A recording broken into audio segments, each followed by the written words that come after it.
जय मसीह जीसु मरंग हे क्रिस्टेन दुलड़िए बयहा मिश्रा और गगो बाको आपे सनाम को चेक लका हेना पिया इन आसोग कना ईश्वरा दया दुलड़ते आपे सनाम को नापायगी हेना पिया तीन दो आरहो दिलाबुन आर मिटेन कोई जोंग से बिनती बुचीदा नोआ दो कोई जोंग पुथी रे ऑल अकाना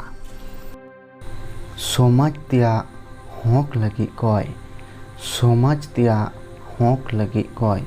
ए प्रभु आयमा होर दुकु रेंगे गया जोमा किचरी खंडुआ और ओड़ा हो बनु तकुआ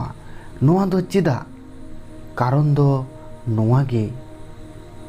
होड़ा लालच नौकान लालचिया होड़ आयमा ढेर मिना कुआ ओने अकोय दो एकेन अपनार बरफई को बेंगेद आकना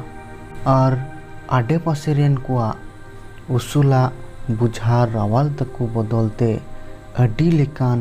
ठोक रेरेज और बेहोक कमीते आरतेत को हमाल उचुयेत तकु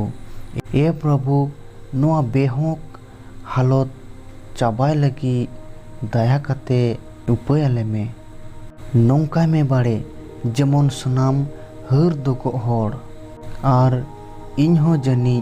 नौकानी कनई अकुआ विश्वास और बेहोक दिया गिडी कते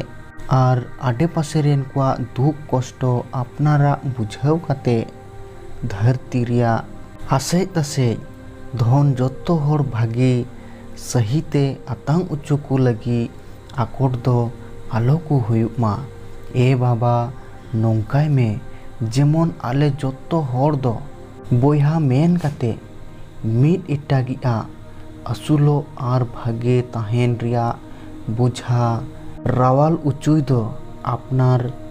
भार बुझाव कते बोयहा दुलड़ खातिर ते गोपड़ो एपेन आरले सेपेñोग मा आलेरेन प्रभु ख्रिस्ट होते ते आमेन।